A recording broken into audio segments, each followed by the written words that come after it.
In the vast universe of education, a giant step has been taken. Platzi, the school with the largest online community, has just achieved something no one imagined, a satellite in space. But how does this connect with one of the most powerful civilizations in history?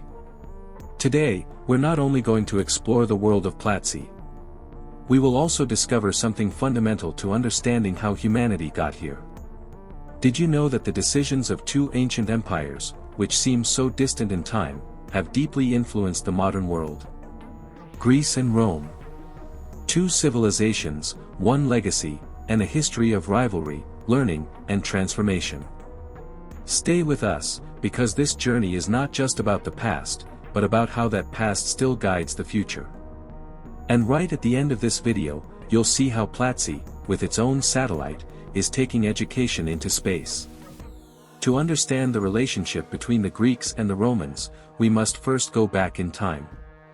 Both empires arose in the Mediterranean region, and although today we speak of a Greco-Roman culture, these civilizations were incredibly different in their time. Ancient Greece, which flourished approximately from 1200 to 146 BC, was not a unified country, as we understand today. Instead, Greece was divided into several city-states, known as polis. Each had its own government, culture, and even its own way of seeing the world. Athens, for example, was a cultural and democratic center where decisions were made by voting. But in Sparta, the emphasis was on war, with a strict military discipline. The Greeks, although sharing the language and many beliefs, did not consider themselves a single people but identified with their particular polis. They called themselves Hellenes, and their influence on the arts, philosophy, and politics would become the seed for many of our modern ideas. But while Greece expanded across the Mediterranean, on the Italian peninsula, a new power was beginning to forge itself. Rome, unlike the Greeks, was born unified. Over time, Rome went from being a small monarchy to becoming one of the greatest powers in the ancient world. Throughout its history, the Romans adopted many Greek ideas but transformed them in their own way, creating a civilization capable of conquering and ruling vast territories. The Greek city-states were so diverse that, even though they shared language and some beliefs, each had its own approach to how to live and organize. Athens, for example, stood out as an intellectual and cultural hub. This is where democracy was born, with citizens directly participating in political decisions through voting. However, not everything was the same for everyone. Women did not have the right to vote or receive an education, and only free men could actively participate in public life. On the other hand, Sparta lived under a completely different structure. Education and daily life were dedicated to preparing for war. Sparta had two kings, one in charge of administration and the other of defense. Spartan women enjoyed more freedoms compared to women in other city-states, as they could own property and had advanced physical education. While the Spartan system was extremely militarized, its citizens would unite with other Greek cities when necessary, such as during the famous battle against the Persians. Both Athens and Sparta were part of a larger Greece, but their differences were stark. While Athens cultivated art and knowledge, Sparta lived by and for war. These differences, though marked, did not prevent them from uniting when it came to facing a common enemy. Together, these city-states represented two sides of the same Greek coin, peace and war, thought and action. On the other hand, Rome began in a very different way. At first, it was just a small city-state on the Italian peninsula, but within a few centuries, it transformed into a vast empire that would dominate almost the entire known world.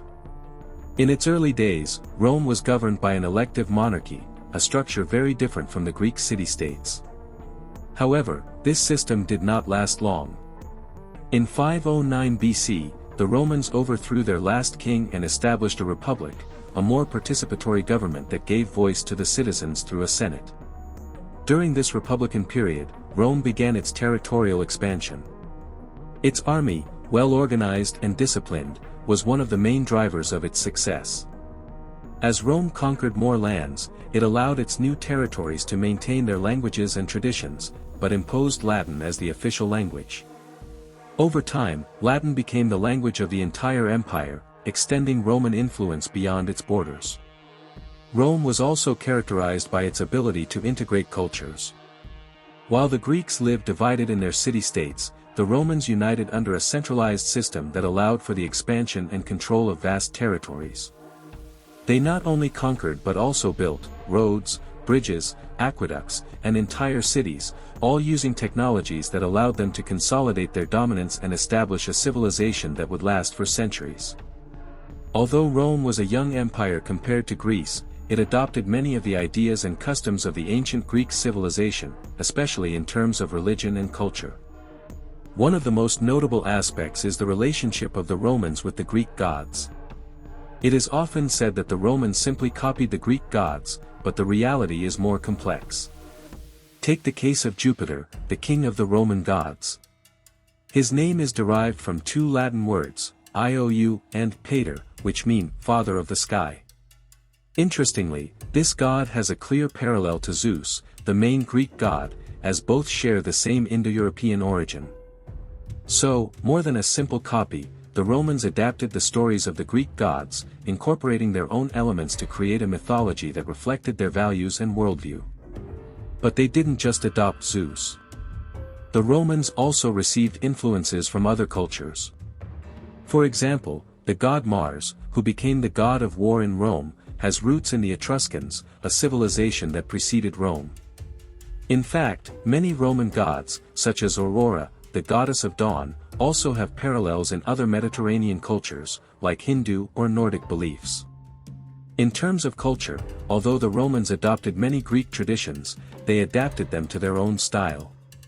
The Romans had a fascination with Greek philosophy, but while the Greeks focused on the pursuit of knowledge and truth, the Romans were more pragmatic.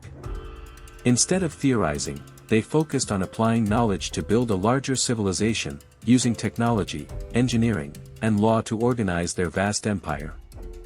One of the main differences between the Greeks and the Romans lies in their approaches to technology and innovation. While the Greeks excelled in intellectual and philosophical achievements, the Romans were known for their ability to build and manage.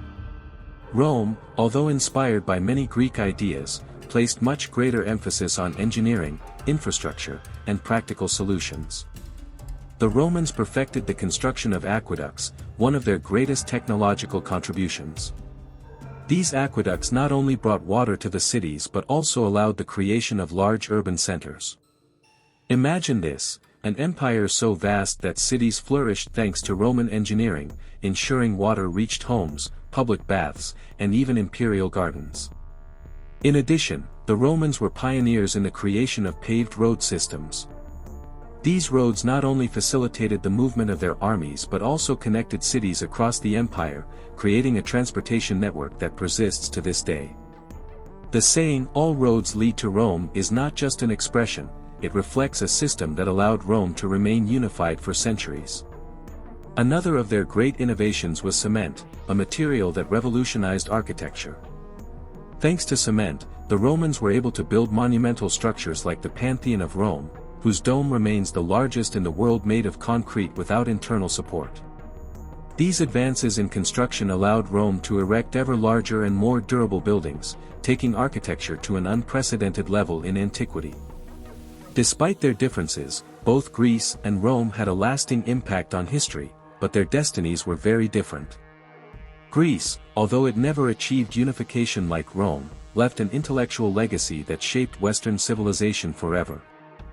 After Greece was conquered by Rome in 146 BC, its culture continued to influence the Roman Empire. However, Greek civilization, as such, came to an end, but its ideas on democracy, philosophy, and art were adopted and adapted by the Romans. On the other hand, the Roman Empire was one of the largest civilizations the world has ever known, but its decline began much earlier than its final fall in 476 AD. For centuries, Rome expanded, but its size was also its greatest challenge. Internal problems, such as corruption, power struggles, and external invasions, led to the collapse of the Western Roman Empire. However, the Eastern Roman Empire, known as the Byzantine Empire, continued to exist until 1453. Although the empire collapsed, Roman culture persisted. Latin, Roman laws and governance structures were absorbed by future civilizations, especially in Europe. In a way, although Rome fell, its influence remained alive in the Renaissance, Neoclassicism, and the creation of modern institutions. The legacy of Greece and Rome did not end with the fall of their respective empires. In fact, both left such a deep mark on Western culture that their influence resurfaced significantly during the Renaissance. This was a period when Europe rediscovered Greek philosophy, classical art, and Roman governance structures. Renaissance thinkers like Leonardo da Vinci and Michelangelo were inspired by the ideals of ancient Greece, while the republican principles of Rome served as the foundation for the creation of modern democracies. The Greco-Roman influence impacted not only art and philosophy but also science and politics. The ideas of Greek philosophers like Socrates, Plato, and Aristotle found new followers, and their teachings helped shape political theory, ethics, and the natural sciences. The Romans, for their part, left a lasting legacy in law and administrative organization, concepts that remain fundamental in modern legal systems. Neoclassicism, an artistic movement that developed centuries after the Renaissance, once again valued the aesthetics of ancient Greece and Rome, rescuing symmetry and proportion in architecture and visual arts. This revival of the classical was not only an artistic phenomenon but also a way of thinking about order and structure in society. Greece and Rome, through their ideas, helped shape modernity, and today, their influences are visible in our thought, our institutions, and our culture. And in the end, the story of Greece and Rome shows us something crucial: knowledge and technology have always been the driving forces of humanity. These two civilizations, though different in many ways, shared a common pursuit: to improve human life through wisdom and ingenuity. The influence of Greece and Rome remains alive today, from the philosophies that shaped our ideas about governance to the structures that still form the foundation of our societies. Science, art, politics, and modern education are just some of the fields where the Greco-Roman legacy endures. As the world continues to move forward, we must remember that progress is not only based on technological innovation but also on a deep understanding of the principles that have guided civilizations throughout history. Knowledge is what connects us to the past and propels us into the future. So, the next time you look at the sky, remember that the roots of our civilization are still there, waiting to be discovered and understood. What legacy do you think we will leave for future generations? Leave us your comment and share this video so more people can join in this fascinating journey through history.